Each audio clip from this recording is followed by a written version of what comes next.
Hello there, and welcome once again to The Verdict. I'm Mick Cornett. This is Rachael Meyers. We're here every week meeting interesting people and dealing with topical issues, and I'm going to beat you to it. Happy anniversary. Well, thank you. Happy 13th. Can you believe we've been on the air 13 years? People are astonished right now. Their jaws are dropping, and they're trying to make sure that they don't fall out of their chairs. Well, 670 some odd shows in 13 years, yeah. I never would have thought we would have done that. We were just trying to do one show, and much less 13 years worth of shows. Well, it proves nobody's paying attention, because if anybody would, we wouldn't still be here. Well, we have a special guest today. We do. It's a personal privilege that I want to invoke. My daughter, Rachael Meyers, is our guest today, not because she's my daughter, but because she is an aspiring actress, singer, songwriter, director, producer in Los Angeles. Grew up here in Oklahoma City, but moved to LA and is just thriving out there, and we wanted to bring her back to let our audience meet her. They've seen her on a commercial or two, I'm sure, and hear about her career and hear about what's involved in breaking into the entertainment business in Los Angeles. Look forward to it. Today, Rachael Meyers, our guest today on The Verdict. We'll be right back.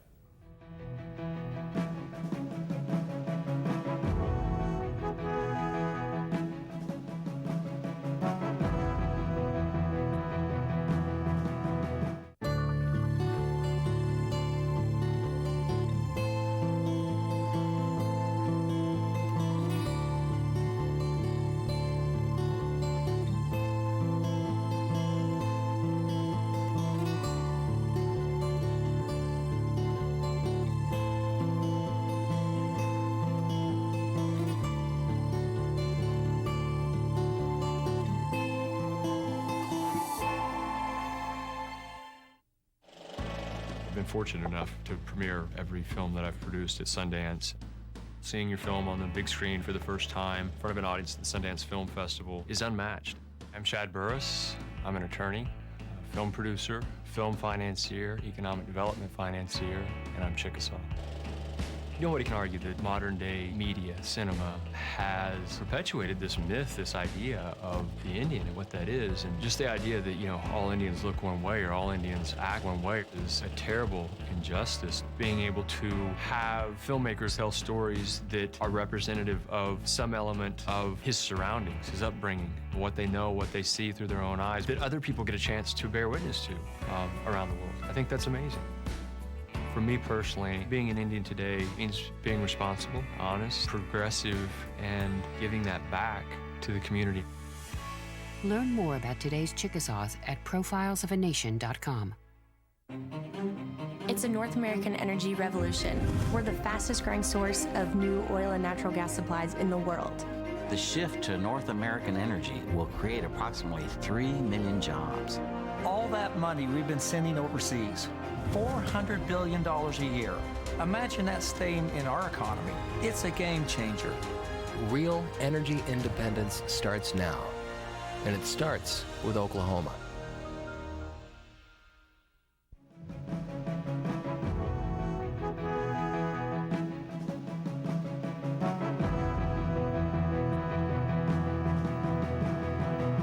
Welcome back to the set of The Verdict. Mick Cornett, Kent Meyers. Kent's going to introduce today's guest.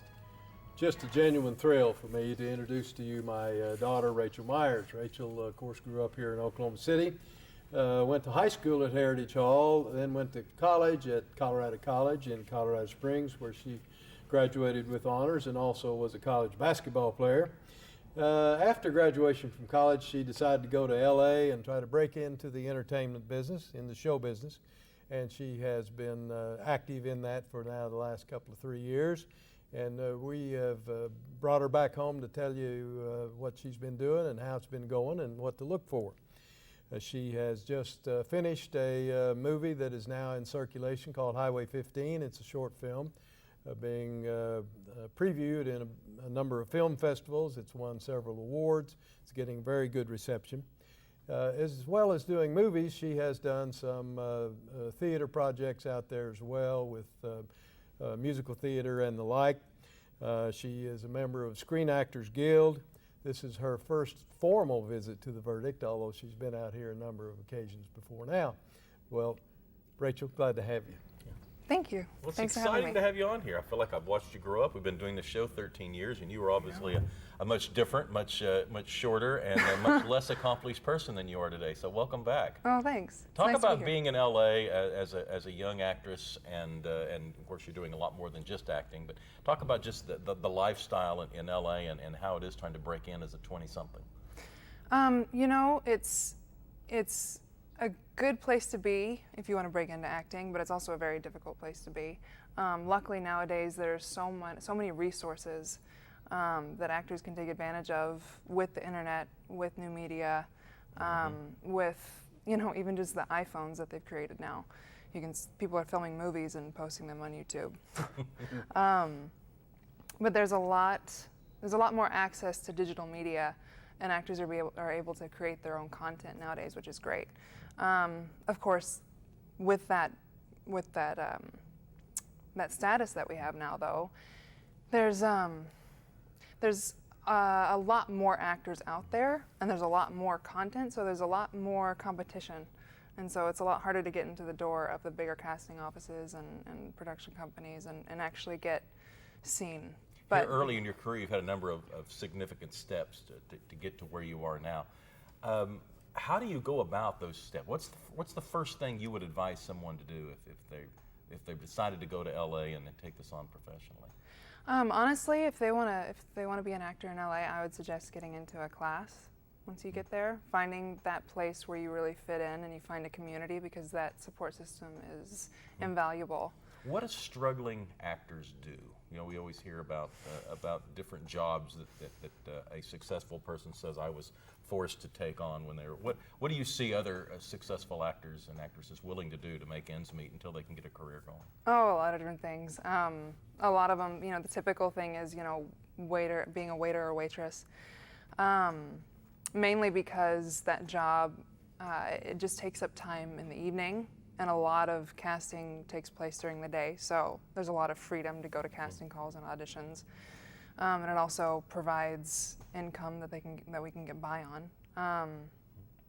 There are a lot of different things. Some people have day jobs and they just take it I off. remember one time I was in New York, and the waiter had an interesting accent, and I really couldn't put my finger on it. And what I finally realized was that the actor was trying to do an Australian accent, but was practicing while he was at work. Yeah.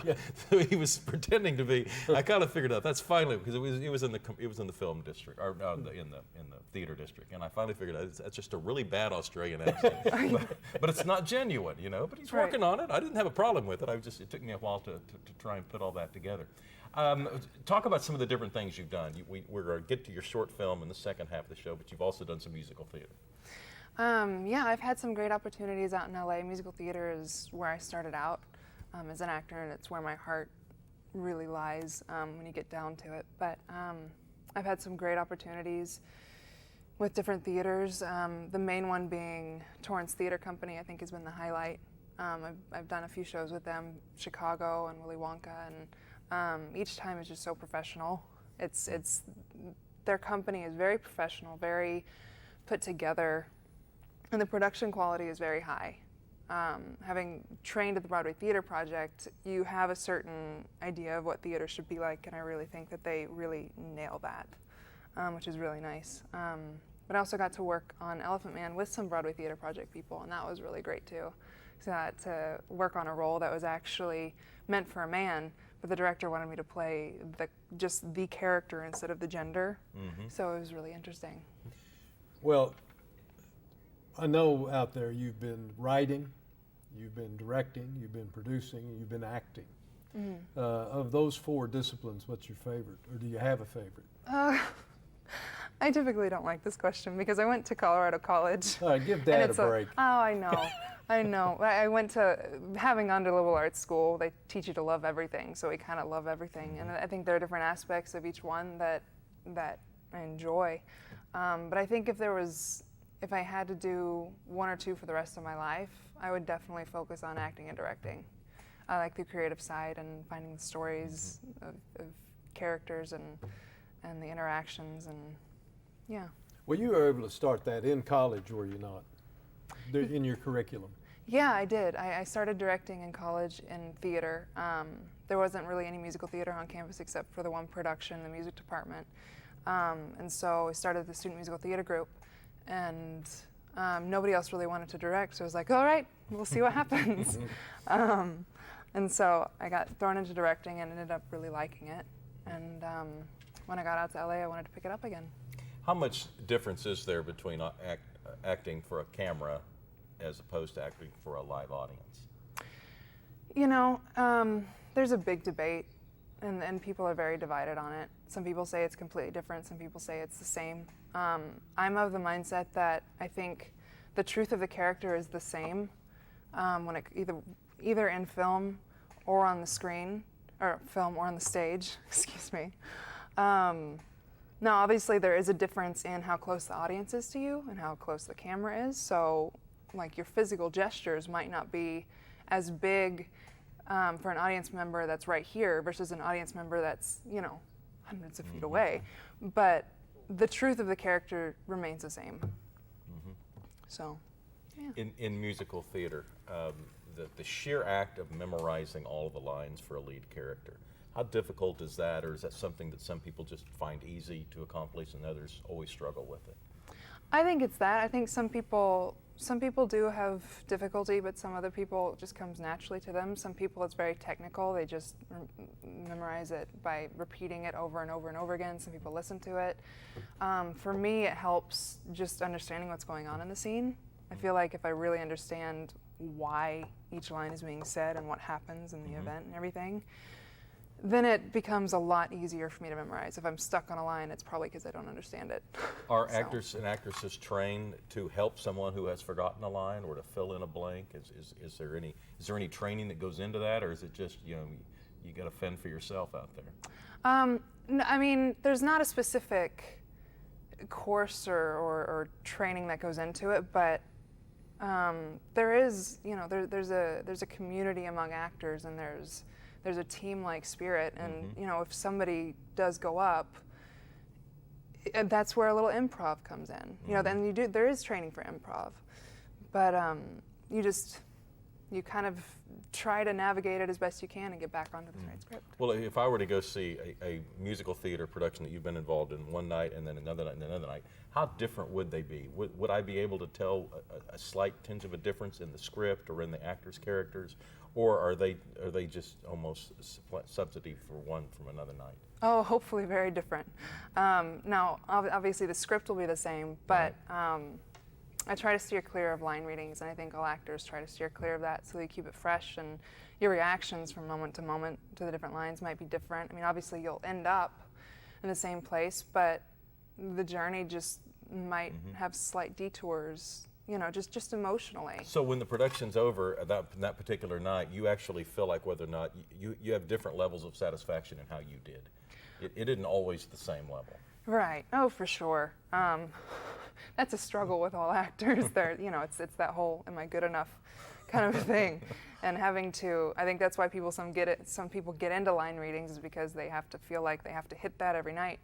But there's a freedom in letting go, and I think when you do let go, and you do let go of line readings in particular, you can find something that you didn't expect, which is fresh and new and interesting. And what's nice is that, you know, it can feel good to us or it can feel bad to us, but it doesn't really matter unless the audience goes on the journey. Right. So in the end, it doesn't really matter how we feel, it matters how the audience perceives it.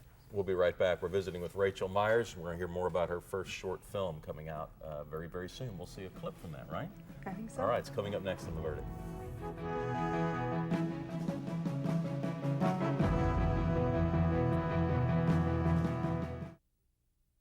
When you have something important to communicate, it becomes clear that there's a lot of competition for your audience's attention.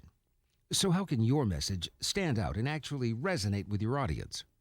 Legal Graphics has the answers. The team at Legal Graphics will work with you to plan, design, and even test your presentation to ensure your message will be heard and remembered. Call Legal Graphics today to schedule an appointment. The readiness is all. The good life comes naturally to Tulsa, where nature's beauty is matched with an eye for aesthetics. A legacy of neighborhoods graced with lawns and landscaping and handsome homes.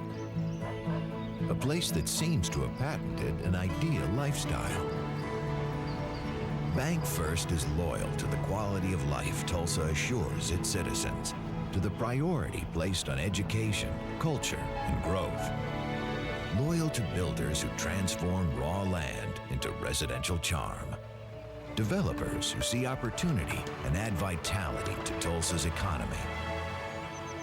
Bank First serves both enterprise and private lives that need a loyal partner. It's how we help nurture this city's very good life. Bank First. Loyal to Oklahoma. Loyal to you.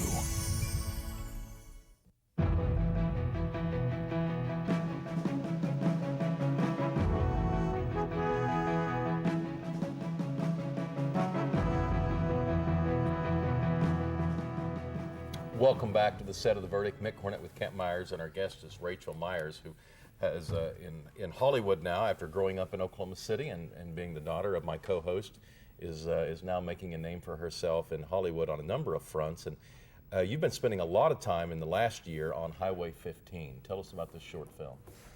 Highway 15 is, it's kind of my baby. It's basically Harold and Maude meets Bonnie and Clyde. It's a modern day Western, but there's a lot of humor involved. And it was a really great experience because actually 10 of us went out into the desert for 5 days and just shot it, and had a lot of adventures along the way of our own. Now, so you wrote this? What Yes. was your inspiration?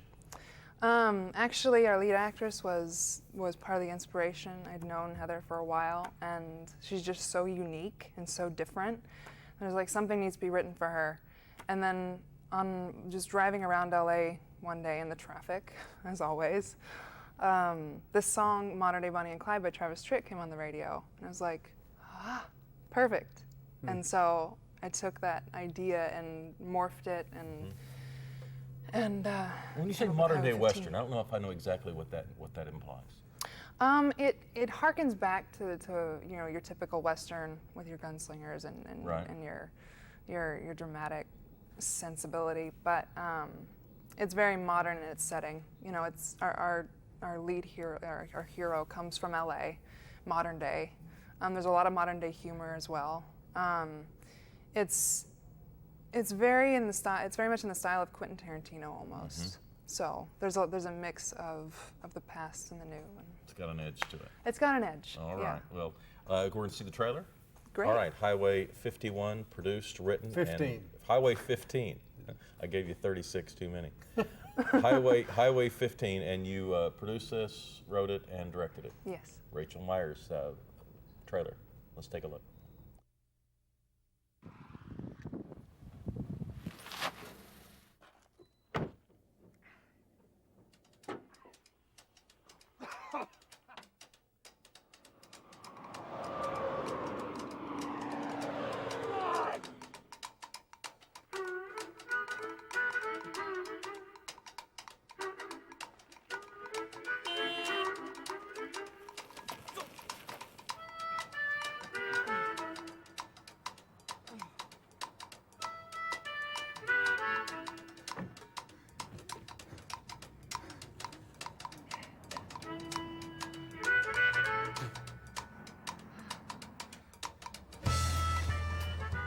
Having a little trouble, son?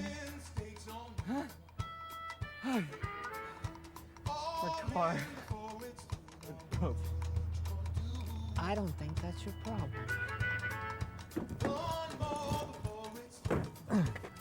Fill her up. Ready? Hey, Have fun. one, Let's go, Sandy!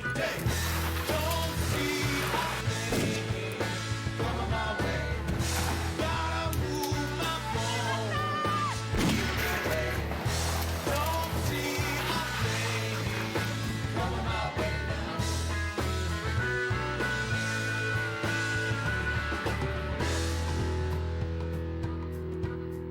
Eileen, did you ever think that you had everything and you realized there wasn't anything at all?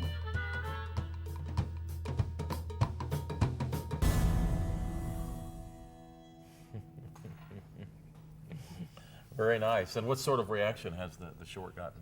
It's gotten good reaction. Yeah. Have you been able to enter it in any film festivals? Yes, I've been entering it into film festivals across the country. So far, we've been accepted into 3. Those acceptances are still coming in. But yeah, it'll be screening actually 3 times in the next 2 weeks across the country, so it's very exciting. Various locations? What locations? Where will it be screening? Yeah, one will be here actually in Oklahoma today at 1 o'clock in Muskogee, the Bare Bones Film Festival, which is exciting. And then another one will be in North Hollywood in Los Angeles at the NoHo Cinefest. And then the third one will be in the Riverbend. It's actually screened last weekend. The Riverbend Film Fest in South Bend, Indiana.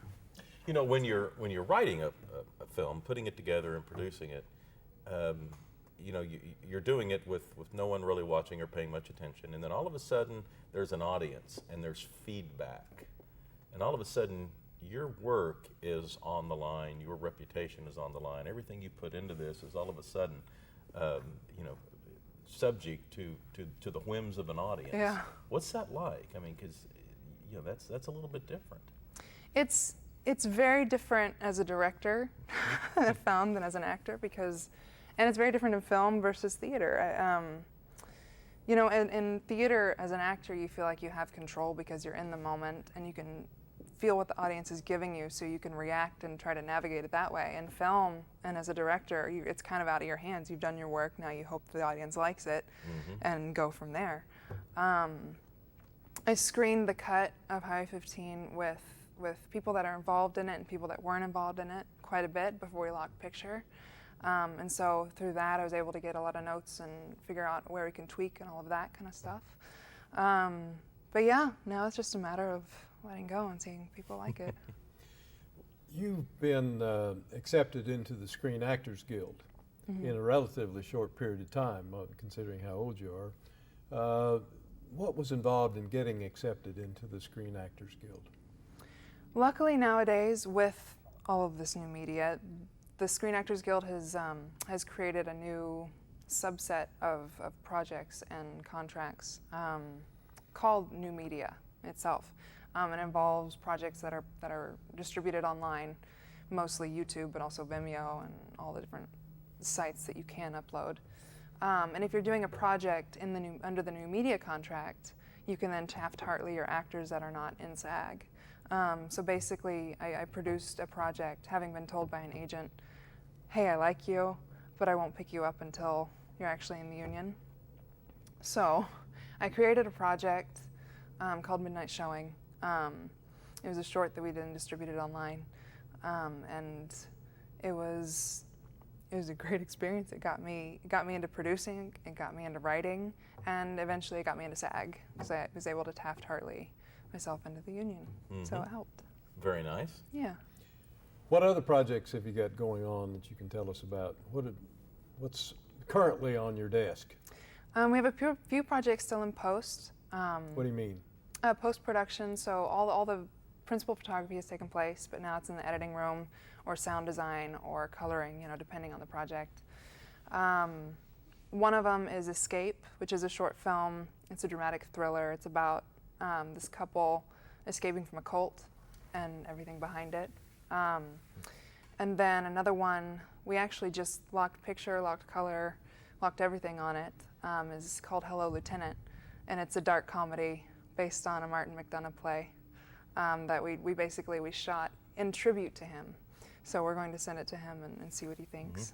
We have a few other things coming up down the line, developing a few features, but yeah, that's pretty much. You've done some work for Disney. Disney Studio. Oh yes, I was on Dog with a Blog. Yeah. For a hot minute. I like the title. Oh yeah, it was fun. The kids know what Dog with a Blog is. It was fun, yeah. Well, if people want to sample some of your work, is any of it available to download?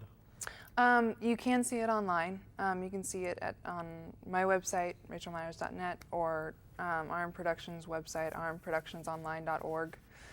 We also have a Facebook page. Not a lot of the whole shorts aren't really available online, but samples of them are. and trailers. I have a reel online, but I'm also working on a director's reel at the moment. But yeah, I mean, if you want to see something else, just contact me directly and I'll send it to you. You know, we're not that precious about it. Well, Rachel, thanks very much for spending your time and coming back here. And I know you're back here next week again for one of the film festivals. So good luck as this Highway 15 gets more and more attention. Thank you. You bet. Thanks, honey. Yeah. We'll be back with more in the final word.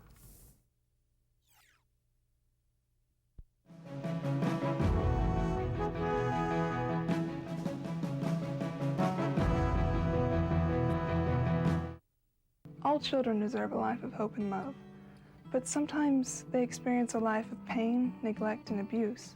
When that happens, each child deserves all the quality assistance and representation that can be offered in our legal system. For more information, call 23-CHILD. Oklahoma Lawyers for Children, helping to bring hope and love back to the lives of abused children. You will always be mom and dad to me. We are a very conservative family, and we believe in old-fashioned family values. We have a loving home there, and we love kids, and we have 5, 6 of our own. And but I had no idea we were going to go into adoption, but it's been very gratifying. You will always be mom and dad to me. The Journal-Record is pleased to be a sponsor of The Verdict. The Journal-Record, since 1903, the best source of Oklahoma business news and legal information. And for almost 30 years, Oklahoma political, government, and business leaders have turned to the McCarville Report for accurate, reliable, inside information. Visit the McCarville Report online.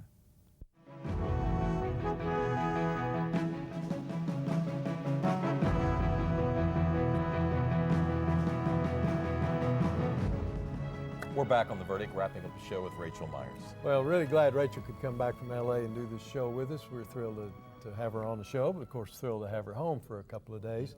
There are several people that I'd like to mention that gave Rachel a really good start into this career that she has chosen.